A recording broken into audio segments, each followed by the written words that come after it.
Hey everyone, my name's Ryan, I'm 32, and this is the story of how I hit rock bottom so hard that I literally bounced off it.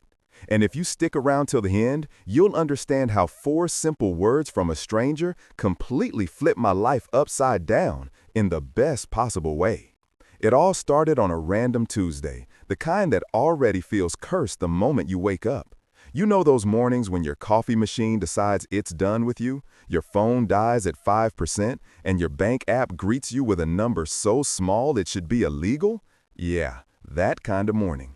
Except mine came with an eviction notice taped to my apartment door. I remember just staring at that piece of paper, thinking it was some kind of joke, like maybe one of my idiot friends was pranking me. But no. The landlord had had enough of my late payments, and there was no miracle check coming in. My job at the construction site had dried up 2 months earlier, and the temporary unemployment had stretched into a depressing routine of cheap noodles and false optimism. By noon, most of my stuff was packed into trash bags. A couple of neighbors gave me that look, the one that says, "I feel sorry for you, but not enough to help." I didn't even argue. I just left. No plan, no destination, just me, 2 bags, and a brain full of static. So there I was, sitting on that damn bench downtown, watching life move around me like I was invisible. People in suits, moms with strollers, teenagers laughing over iced coffee. All of them living normal lives while I sat there feeling like a background character who'd been cut from the script. And that's when he showed up. An old man, probably in his 70s, dressed like he'd stepped out of another decade, suspenders, old hat, the works. He stopped near the bench, gave me a quick once-over, then just stood there. For a second, I thought he was going to ask for spare change. But instead, he said, "You look like hell, kid." Normally, I'd brush off a comment like that, but there was something about his tone, half concerned, half amused, that made me laugh. The first real laugh I'd had in weeks. He chuckled too, then sat down beside me like we were old friends. We didn't talk much at first, just silence, broken by the occasional sound of traffic and a pigeon trying to steal someone's fries. Then, out of nowhere, he pulled a small paper bag from his coat and handed it to me. Inside was a sandwich.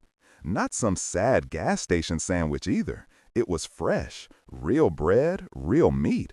I almost cried. He didn't ask me what happened, didn't try to play therapist, just sat there, quietly, watching the city like he owned it. After a few bites, I finally told him the short version. Lost my job, lost my apartment, girlfriend dumped me, family wasn't picking up calls. The whole cliche of failure wrapped in human form. He listened, nodding slowly, then leaned back and said 4 words. 4 words that, at first, sounded like a bad joke, but they hit me harder than any advice I'd ever gotten. I won't tell you what they were yet, because before you can understand how powerful they were, you need to know just how deep I'd fallen. That bench wasn't just a random seat in the park. It became my home for the next few days. My bed, my kitchen, my therapist's couch. I had maybe $40 left and a few energy bars. Nights were cold, loud, and smelled like regret and cheap beer. Every sound felt like a reminder that I'd screwed up my life beyond repair. The craziest part, I wasn't even angry anymore. I was numb.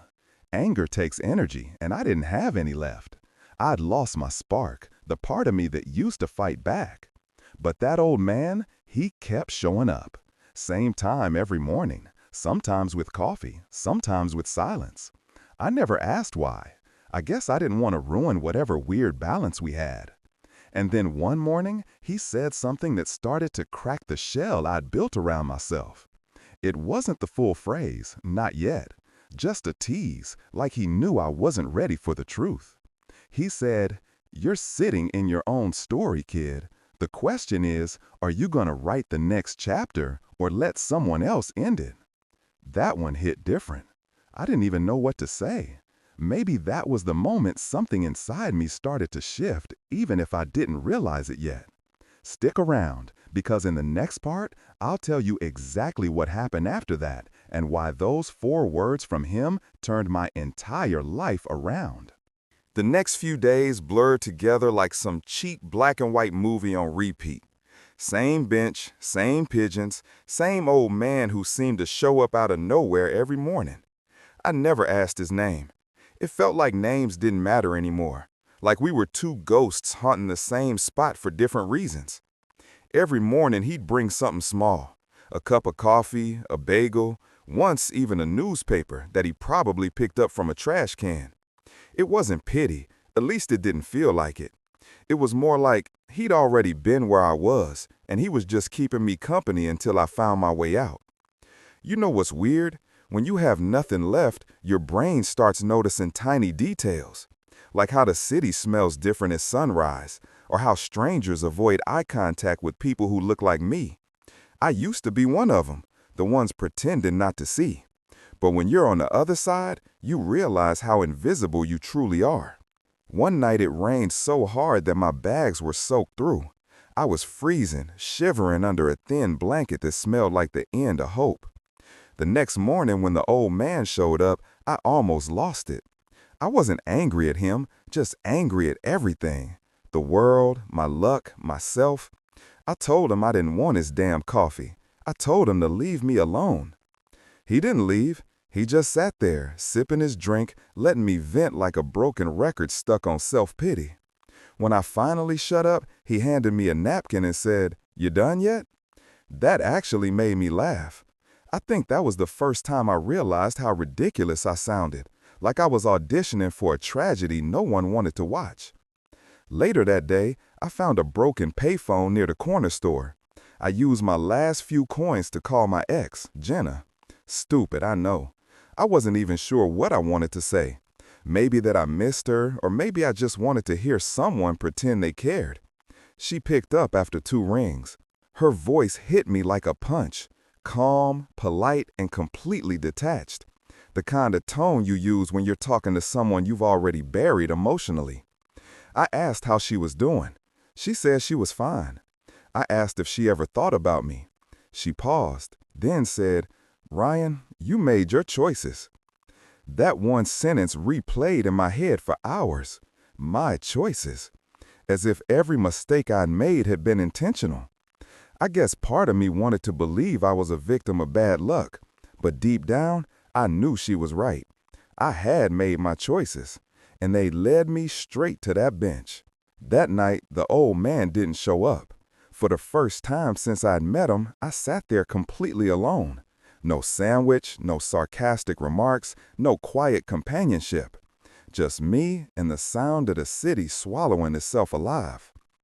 I don't know what made me do it, but I started talking to the empty air, out loud, like a total lunatic. I told the world how unfair everything was, how I tried so hard and still ended up with nothing. I shouted about the job that laid me off without warning, the apartment I couldn't afford, the people who said they'd be there but vanished when things got ugly. And right in the middle of my meltdown, I heard a familiar voice behind me. "Feel better?" The old man was back. He was holding 2 hot dogs and a soda like nothing had happened. I just stared at him, totally thrown off. He sat beside me again, handed me one of the hot dogs and said, "You can scream all you want, kid. The world's still gonna keep spinning. The trick is figuring out why you're still here while it does." That line stuck with me. I didn't know it then, but it was the setup for what he'd say next, the 4 words that will burn into my brain forever. But before he said them, something inside me broke. Not in the sad way, in the kind of way that makes you realize you've been lying to yourself for years. I told him everything, the stuff I hadn't said out loud to anyone. How my dad left when I was a kid, how I spent most of my 20s pretending to have it all figured out, how I blamed everyone but myself when things went south. He didn't interrupt once, just listened, his eyes fixed on the streetlights flickering above us. When I finally ran out of words, he nodded slowly, took a sip of his soda, and said something I'll never forget. "You keep talking about losing everything," he said, "but maybe you just lost what wasn't yours to begin with." That sentence hit me like a truck. For the first time, I didn't know whether to be angry or grateful. What did he even mean? Was I supposed to be happy I'd lost everything? I didn't have an answer that night, but that question, that damn sentence, followed me into my dreams. The next morning, I woke up before sunrise. I didn't know it yet, but that day was the beginning of something completely different. Something I hadn't felt in months. Hope. When I woke up that morning, the sky was just starting to turn pink. You know that weird in-between moment when the city's still half asleep but already buzzing with life? That's when I realized the old man wasn't around. No coffee, no sarcastic comments, no quiet nod from across the street. Just silence and a few birds fighting over a piece of bagel I dropped the night before. For the first time, I didn't feel anger about it. It felt peaceful, actually. Like maybe he'd already given me what I needed. Or maybe he wanted me to figure the rest out on my own. I stood up from the bench, the same one I'd basically turned into my personal throne of misery, and looked around. Everything looked the same, but I didn't. Something in my head had shifted. That one sentence he'd said kept echoing. Maybe you just lost what wasn't yours to begin with. It messed with me, honestly. I started thinking about everything I'd been holding on to. The apartment, the car, the stupid career I thought defined me, even Jenna. None of it really felt like mine. It was all stuff I'd been clinging to because I thought success meant ownership. But maybe success was just survival. Maybe it was about showing up again, even when everything's gone. I found myself walking. No destination, no plan. Just walking. I passed by the diner I used to go to after work, the one where I'd sit alone pretending to look busy on my phone so no one would know how lonely I was. I caught my reflection in the window and didn't recognize the guy staring back. A kid came out of the diner, maybe 17, wearing a greasy apron and that dead behind the eyes look that comes from pulling double shifts. He dropped a few bucks in the tip jar by the door, sighed, and muttered something like, "Can't wait to get out of here." That hit me harder than I expected. I wanted to tell him that leaving doesn't always fix things, but I didn't. I just nodded at him. He gave me a small nod back. It was weirdly enough, two strangers who somehow understood each other without saying a word. I ended up back near the park, sitting under a different bench this time. New spot, new start, right?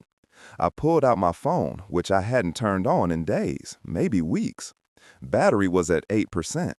I thought about letting it die, but something made me swipe it open anyway. Dozens of missed calls and unread messages popped up. A few from old coworkers, some from Jenna. But one message stood out, from a number I didn't recognize. It was short. "Ryan, this is Daniel. We need to talk about your father." At first, I thought it was spam. My father? The man who left when I was 6? The guy who disappeared without a trace and never called again?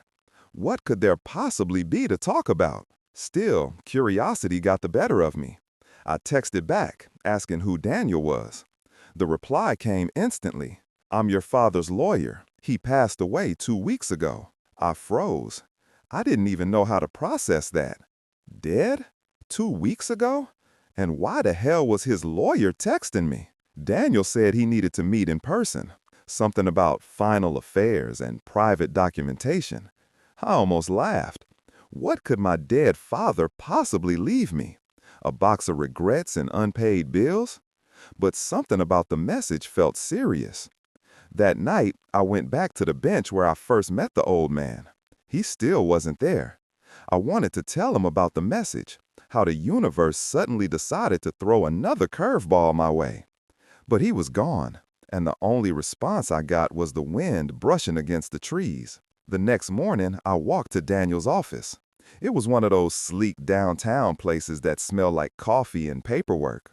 The receptionist looked at me like I'd wandered in from another planet, which, considering how I looked, wasn't far off. Daniel was younger than I expected, maybe mid-40s, expensive suit, perfectly trimmed beard, the kind of guy who probably never had a bad hair day in his life. He stood up, shook my hand like we were old friends, and motioned for me to sit down. He slid a folder across the table. My name was on it, Ryan Collins. Inside were documents, signatures, and one line that made my head spin. Beneficiary, Ryan Collins, Estate value, $2.4 million? I blinked. Twice. Then again. It didn't make sense. $2.4 million? From the man who'd abandoned me? Daniel explained that my father had built a life in Florida, remarried, started some business, and apparently, when he died, he made sure to leave something for me. He wanted you to have a second chance, Daniel said. I didn't even know how to feel. Anger, gratitude, confusion? Maybe all of it. I sat there, silent, while Daniel went on about legal steps, bank transfers, signatures, whatever. I didn't hear a word. My brain was just screaming one thing. Why now? If he'd been alive 2 months earlier, maybe I wouldn't have been sleeping on a bench. Maybe I wouldn't have lost everything. But as I left the office, that same thought from the old man echoed again. Maybe you just lost what wasn't yours. Maybe now I was finally being handed something that was. I didn't touch the money right away. To be honest, I didn't even know if I wanted it. It felt dirty somehow, like taking a reward from someone who'd failed me. For years, I'd imagined meeting my dad again, yelling at him, asking why he left. But now, there was no one to yell at, just paperwork and a bank balance that didn't make sense for a guy who'd spent his last few nights sleeping on a park bench. I stayed at a cheap motel that week, the kind where the lights flicker and you can hear people arguing through the walls. Classy, right? But it felt like an upgrade from the street. I kept staring at the bank documents every night, half expecting them to disappear. There was this one moment that really got me. I was brushing my teeth in that tiny motel bathroom, looking at myself in the cracked mirror, and I started laughing, like full-on, slightly crazy laughter. I'd lost everything, spent weeks thinking I was worthless, and now I was technically a millionaire. The universe has the worst sense of humor. But here's the weird part. I didn't feel happy. Not really. The money didn't fix the hole inside me. It didn't bring back my friends, my job, or Jenna. I was still that same guy who'd hit rock bottom. Only now, I could afford better whiskey while doing it. I met with Daniel again to finalize the legal stuff. He asked if I wanted financial advice, like investments or trusts. I told him I just wanted to breathe first. He laughed politely, but I think he understood. After I left, I walked back to that park bench, my old spot. No old man this time, no pigeons fighting for scraps. Just me sitting there with a plastic bag full of legal papers worth more than I'd ever made in my life. I thought about all the people who'd ghosted me when things went south. Friends, coworkers, even my own mom, who'd stopped returning my calls once she heard I got fired. And I realized something. Maybe it was time to stop trying to prove my worth to people who never cared.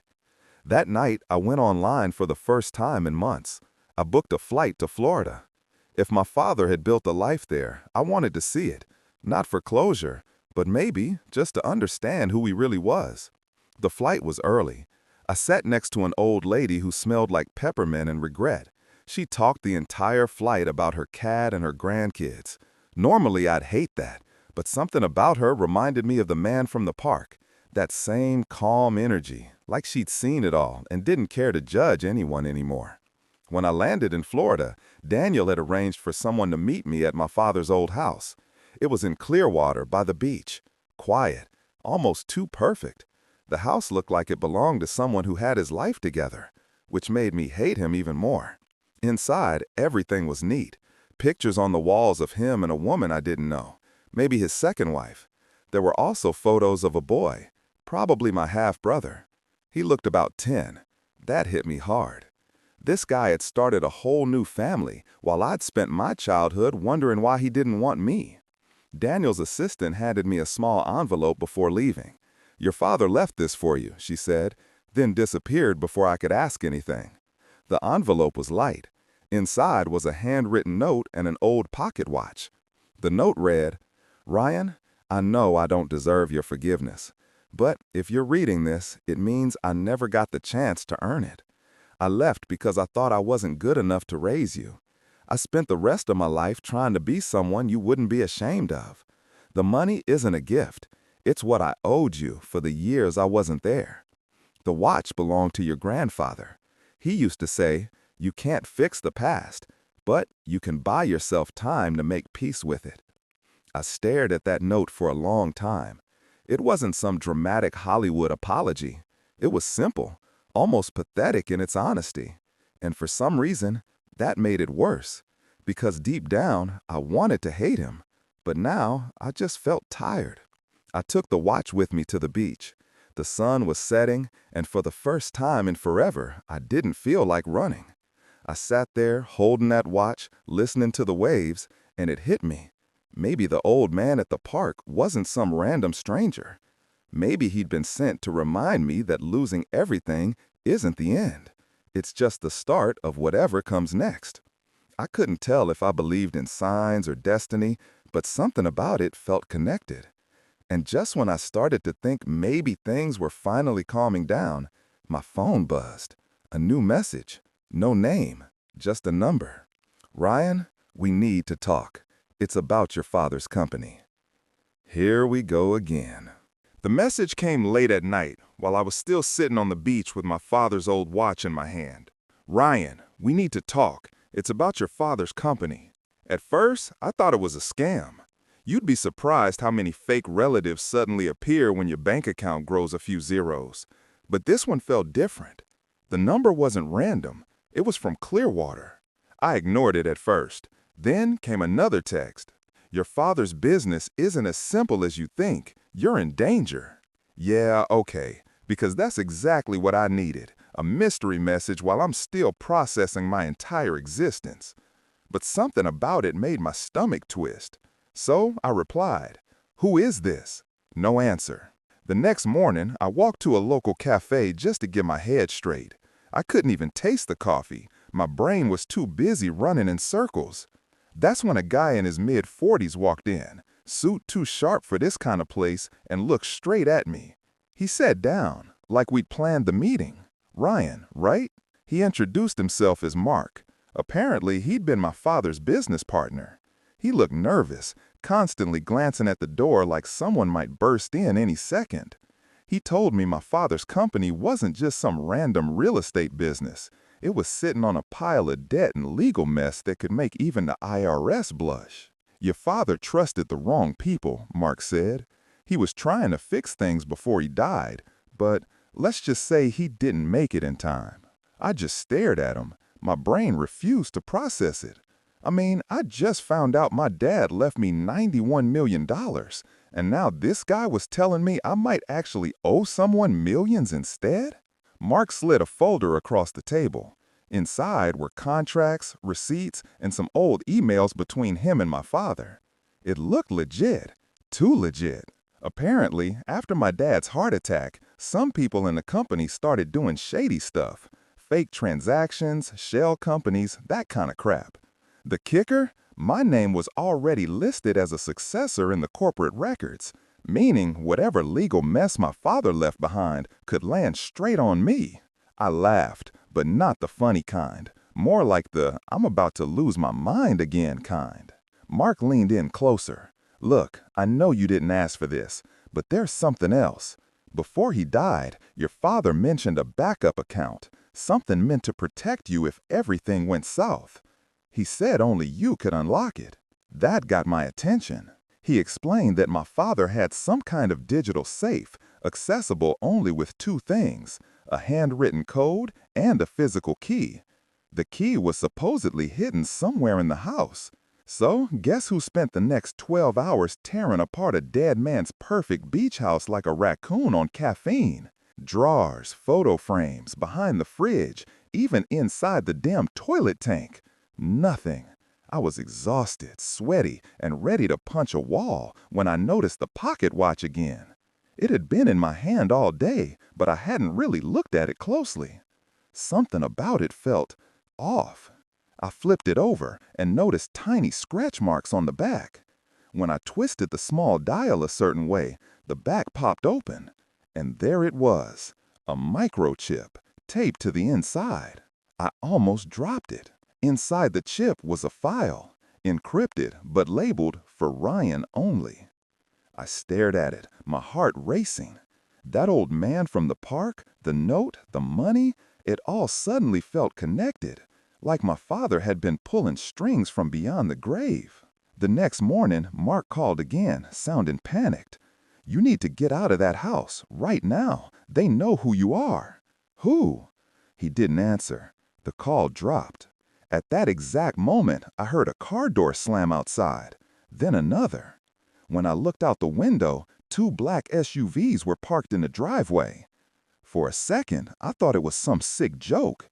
Then one of the men stepped out. Tall, bald, sunglasses, the whole secret agent vibe. He looked straight at the window and smiled. I didn't even think. I grabbed my backpack, shoved the microchip inside, and bolted out the back door. My heart was hammering so hard I could barely hear anything else. The sound of footsteps echoed behind the house. Someone was definitely there. I ran through the yard, jumped the fence like a man who just found out life still has surprises left, and sprinted down the block. I didn't stop until I reached the old park. Yeah, the same one where I met that strange old man who told me those 4 words, "Don't waste your pain." And suddenly, it hit me. He wasn't some random stranger. He knew my father. That phrase, the way he looked at me, the way he said it like it was rehearsed. My father must have told him to find me, just in case things went south. I sat on the same bench, gasping for air, trying to figure out what the hell to do next. I plugged the chip into my laptop, and for a second, I thought it was just gibberish. But then a message popped up. "Ryan, if you're reading this, it means I didn't make it. The company you think I built, it was never just business. I got involved with the wrong people. I tried to fix it, but I couldn't. So I left everything to you. Not the money, not the house, the truth. The real fortune isn't in banks.